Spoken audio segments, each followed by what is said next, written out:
लेकर। कुछ लोग कह रहे हैं कि दलित तो किसान है ही नहीं, तो दलित पंचायत का क्या फायदा है? देखिए, दलित किसान है नहीं, पहले तो यही कहना गलत है। दलित किसान भी हैं, आप इस बात को समझ लें। वो बात अलग है कि उनकी तादाद कम है। थोड़ा ऊपर करो ना। हम खुद किसान हैं, हम किसान परिवार से हैं, जीवन भर किसानी की है और किसानों के दर्द को बहुत बखूबी हम लोग जानते हैं। तो ऐसा नहीं है कि किसान और दलित का कोई रिलेशन नहीं है। मेन बात यह है कि ये जो आंदोलन है, जिन कृषि कानूनों को लेकर के किसान आंदोलनरत है, ये सिर्फ किसानों का आंदोलन नहीं है, बल्कि ये देश के हर उस गरीब आदमी का आंदोलन है जिसको आने वाले टाइम में रोटी और भूख की चिंता है। इस देश में 82 करोड़ लोग ऐसे हैं जो लोग इसी धंधे पर जो है आश्रित हैं कि कैसे उनका पेट भरेगा। जब इन कृषि कानूनों का आने वाले समय में इनकी इम्प्लीमेंटेशन होगी तो निश्चित रूप से गरीब आदमी भी इससे प्रभावित होगा। आपने देखा होगा कि जब जब भी कहीं पर किसी प्रोडक्ट के दाम बढ़ते हैं तो वहाँ पर जो है वहाँ की सरकारें छापेमारी करती हैं, और छापेमारी इसलिए होती है कि जमाखोरों को पकड़ा जाए। लेकिन जमाखोरों को अगर खुद ही सरकार लाइसेंस देने की बात करेगी तो जमाखोरों को आने वाले समय में पकड़ने का सवाल नहीं बचता। इसलिए गरीब जनता भी इसका शिकार बनेगी और गरीब जनता को भी इससे बहुत बड़ा नुकसान होने वाला है। सर, आपने मजदूरों की लड़ाई लड़ी है और आज पूरा देश निजीकरण की तरफ जा रहा है। आप एक बहुत बड़े इंजीनियर रहे हैं और आपने बहुत बड़ी लड़ाई लड़ी है, तो इस निजीकरण को कैसे रोका जा सकता है? निजीकरण को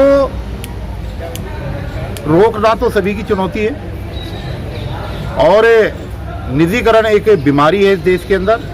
और निजीकरण कुछ नहीं है, निजीकरण आरक्षण को समाप्त कराने का एक प्रावधान है। सरकार की एक सोची समझी नीति है। पहले इस नीति को कांग्रेस के जमाने में बढ़ाया गया और उस बढ़ाई हुई नीति को वर्तमान केंद्र की सरकार जो है उसको बढ़ावा दे करके उसको आगे ले जाने का काम कर रही है। इस निजीकरण को जहां तक रोकने का सवाल है, ये निजीकरण सरकार की नीतियों को बल देता है, उद्योगपतियों को बढ़ावा देता है, और ये जहां तक इसको रोकने का सवाल है, ये जब ही रुक पाएगा जब यहाँ का गरीब तबके के सारे लोग इस ठेकेदारी प्रथा के खिलाफ आवाज उठाएंगे। अगर प्राइवेट सेक्टर में रिजर्वेशन मिल जाए तो फिर आपकी लड़ाई तो खत्म हो जाएगी ना सर? नहीं होगी। प्राइवेट सेक्टर में रिजर्वेशन की व्यवस्था होने के बावजूद भी जो दलितों का उत्पीड़न है वो बंद नहीं होगा। जो सरकारी नौकरियों में उनको जो है सुविधाएं मिलती हैं वो तब भी बंद नहीं होगी। उनकी संख्या तो बढ़ सकती है, लेकिन उनको मिलने वाली पगार प्राइवेटाइजेशन में नहीं बढ़ सकती, किसी भी सूरत में नहीं बढ़ सकती। उनका शोषण बंद नहीं हो सकता। देखिए, प्राइवेट में सरकारी में जो सबसे बड़ा एक फर्क है वो ये है कि जॉब की सिक्योरिटी किसी भी प्राइवेट सेक्टर की नौकरी में नहीं है। वहां पर प्रतिनिधित्व तो बराबर हो सकता है। आरक्षण अगर लागू कर दिया जाए प्राइवेट सेक्टर के अंदर तो प्रतिनिधित्व तो बराबर हो सकता है, अनुपातिक हो सकता है, लेकिन शोषण बंद नहीं हो सकता। इसलिए शोषण को बंद करने के लिए और लोगों को अस्थायी रोजगार देने के लिए जो सरकारी नौकरियां हैं उनका होना बेहद जरूरी है। सर, आपको क्यों लगा कि दलितों को भी समर्थन करना चाहिए किसान आंदोलन का? देखिए, दलितों को भी किसान आंदोलन के समर्थन की जहां तक बात है, आप जैसे पत्रकार जो बहुजन पत्रकार हैं वो बहुत मुस्तैदी से इस मुद्दे को पूरे देश में प्रचार कर रहे हैं। आप लोगों की वजह से ये किसान आंदोलन उफान पर आया है, क्योंकि मीडिया तो दिखा नहीं रही। जो गोदी मीडिया है उसने तो दिखाया नहीं। ये आंदोलन पूरे देश के अंदर कश्मीर से लेकर कन्याकुमारी तक अगर बढ़ा है तो इसके बढ़ने का एकमात्र कारण है हमारा बहुजन मीडिया, जो सोशल मीडिया है उसके माध्यम से इसका प्रचार हुआ।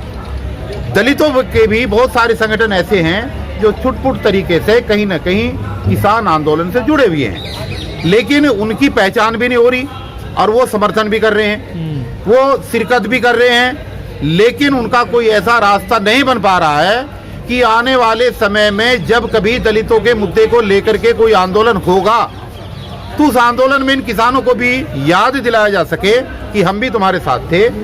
इसलिए इसका एक राष्ट्रीय स्तर पर एकजुट होकर के किसानों को इस बात का एहसास कराना कि देश के दलित उस समय जब आप कृषि के 3 काले कानूनों को लेकर के आंदोलनरत थे जब आपके साथ खड़े थे। इसलिए भविष्य में आने वाले समय में भी जब भी कभी दलित आंदोलन उस तरीके के मुद्दों को लेकर के राष्ट्रीय पटल पर होगा तो इन किसान नेताओं को याद दिलाने में ये मुहिम, दलित आंदोलन का किसानों को दिया गया समर्थन, इनको याद दिलाया जा सकता है। लेकिन सर, आप इतनी बड़ी उम्मीद कर रहे हैं, जब ये आंदोलन की स्टार्टिंग हुई, गाजीपुर बॉर्डर पर भीम आर्मी के कुछ लोग जाते हैं और किसानों ने कहा कि हमें इनका समर्थन चाहिए नहीं, और पुलिस ने उन्हें पीटा, मारा और जेल में बंद करा। धीरे धीरे आप जबरदस्ती हैं, इनको धीरे धीरे समझ में आ रही है। अब इनको धीरे धीरे जन आंदोलन बनाने की समझ में आ रही है। जब इनका टेंट उखड़ने वाला था, जब इनकी चारों तरफ से घेराबंदी की जा रही थी, उस समय के बाद इनकी सोच में परिवर्तन हुआ है। आप पत्रकार होने के नाते आपने महसूस भी किया होगा कि इनके वक्तव्य में भी परिवर्तन हुआ। और अगर ऐसा ना होता तो जिस दिन टेंट उखड़ने वाला था 28 तारीख को, उससे अगले दिन जितने भी राजनीतिक सत्ता के लोग वहां पर इनको समर्थन देने के लिए आए, इन्होंने किसी को भी वहां से भगाने का काम नहीं किया। इन्होंने किसी को भी ये कहने का काम नहीं किया कि आपकी हमारी जरूरत नहीं है। इन्होंने उस जरूरत को महसूस किया।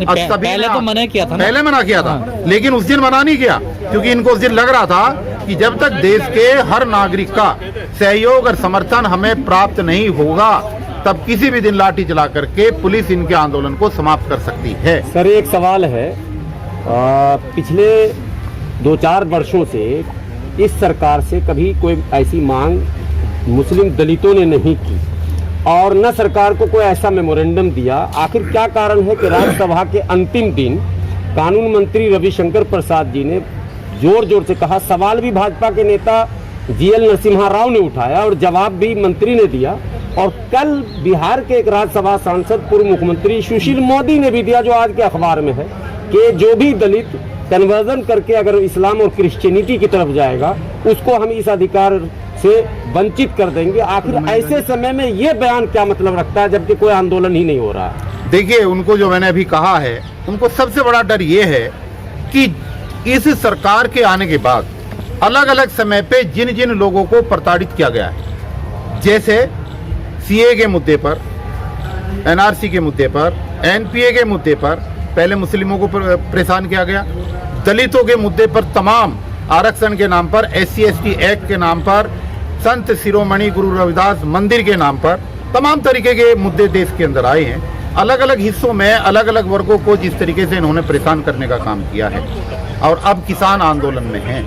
अब इनको आने वाले समय के लिए चुनौती और ये डर लग रहा है कि जितने लोगों को आज तक हमने परेशान किया है, जितने वर्गों को आज तक हमने परेशान किया है, कहीं गलती से अगर ये सारे वर्ग एक दूसरे के सहयोगी बनकर के रोड पर आ गए तो आने वाले 2024 के आम लोकसभा के चुनाव में और आने वाले राज्यों के 5 राज्यों के चुनाव में ये भारतीय जनता पार्टी को उखाड़ फेंकने का काम कर सकते हैं। इसलिए वो इस तरीके के वक्तव्य दे रहे हैं ताकि अलग अलग लोगों को प्रताड़ित जो वर्गों के अंदर इन्होंने किया है, कहीं ये एक दूसरे का सहारा ना बन जाए। और ये जो आज से पहल है, ये पहले बेशक कांग्रेस की तरफ से मैं तो मानूंगा, क्योंकि डॉक्टर उदित राज जी जब तक किसी पार्टी के राष्ट्रीय प्रवक्ता हैं, जब तक वो किसी पार्टी के साथ बंधे हुए हैं, जब तक उनकी किसी भी चलाई हुई मुहिम को ये नहीं कहा जा सकता कि वो गैर राजनीतिक मुहिम है। मुझे भी उन्होंने लेटर डाल करके बुलाया है, लेकिन जो मैं जमावड़ा देख रहा हूँ कि इसमें ज़्यादातर लोग वही हैं जो कांग्रेस से संबंधित हैं, अलग अलग प्रदेशों से। लेकिन ये जो स्थिति बन रही है, ये स्थिति जो है, कांग्रेस निजीकरण को समाप्त कर पाएगी अपने मैं वही कहने वाला था कि ये निजीकरण का विरोध करने के लिए जो चीजें जमावड़ा हो रहा दिख रहा है, सच्चाई तो ये इस देश के अंदर निजीकरण की जननी ही एक कांग्रेस है।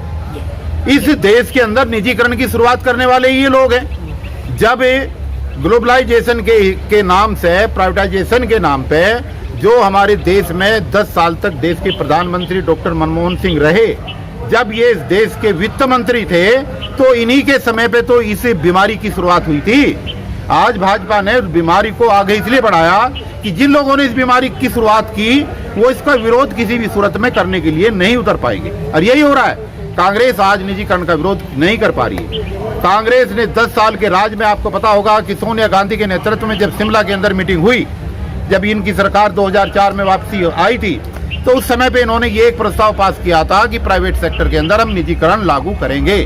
और उस जमाने में हम उस समय की तत्कालीन जो अधिकारिता मंत्री। Press the bell icon on the YouTube app and never miss another update.